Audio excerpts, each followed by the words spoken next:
Muito obrigado, professor, por estar aqui hoje conosco, conversando um pouquinho sobre esse papel desses trabalhos continuados, de levar a informação ao público, especialmente os profissionais de saúde. Para nós é um grande prazer, é extremamente importante tratarmos desse tema, até porque nós precisamos diminuir o preconceito, diminuir o estigma que leva com que as pessoas acabem buscando situações como suicídio, e que isso não pode acontecer, porque só suicida quem está doente. E se a gente não identifica pelos sinais que as pessoas apresentam, se a gente não aprende isso cientificamente, a gente faz um grande mal. Então, para fazer um grande bem para a população, é interessante trazer esse tipo de tema para ser discutido. A espiritualidade entra de forma extremamente importante dentro desse contexto, fazendo com que a gente tenha um melhor atendimento dos pacientes, um melhor resultado nos tratamentos, e a gente tem um futuro melhor, uma sociedade melhor, diminuindo esses índices que são muito difíceis de se lidar, né? No Brasil hoje a gente tem mais de 14 mil suicídios por ano, e são estatísticas oficiais. Nós sabemos que é muito mais do que tudo isso, que já é muito. Então é preciso fazer alguma coisa diferente, é preciso agir diferente para a gente ter melhores resultados.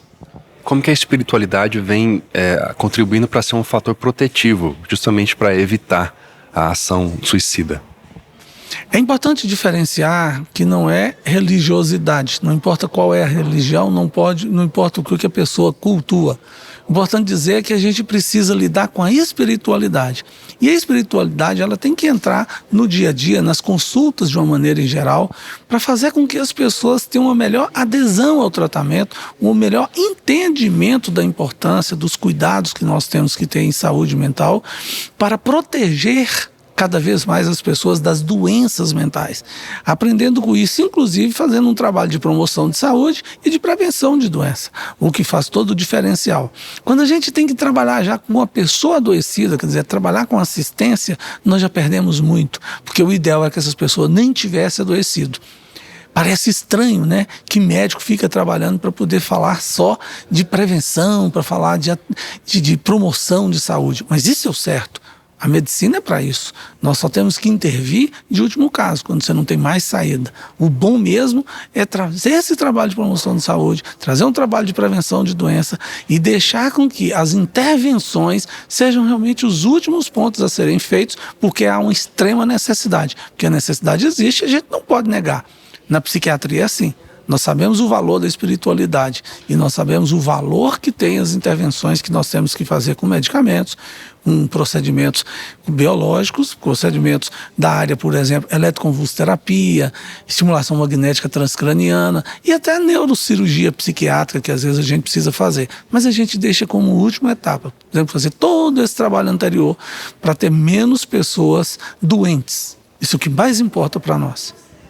E como que a espiritualidade tem entrado dentro da Associação Brasileira de Psiquiatria? Quais são as propostas que a Associação Brasileira de Psiquiatria tem feito para que saiba-se utilizar esse fator da espiritualidade dentro da prática clínica?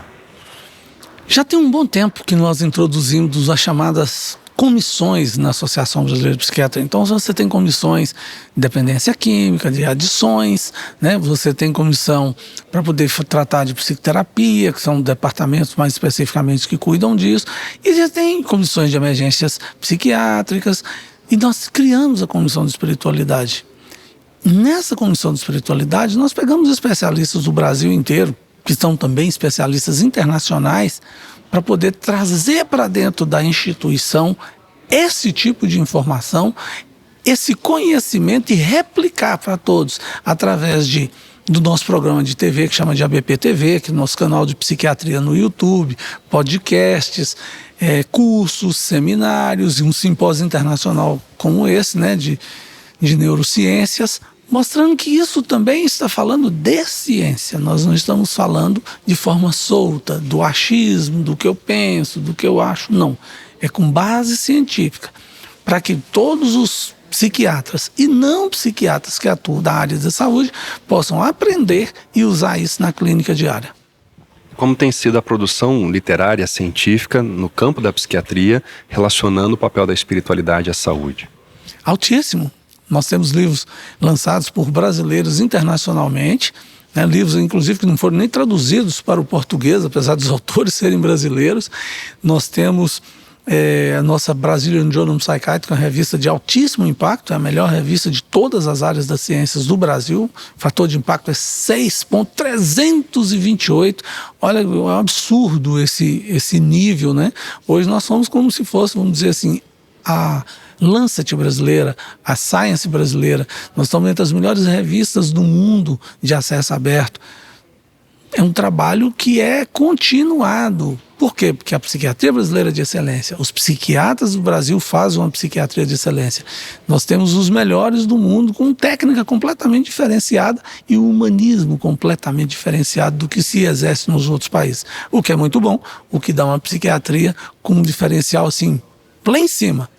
Completamente diferente do que você tem no Brasil. Então você pega assim, a psiquiatria americana, bastante técnica, mas pouco humanizada.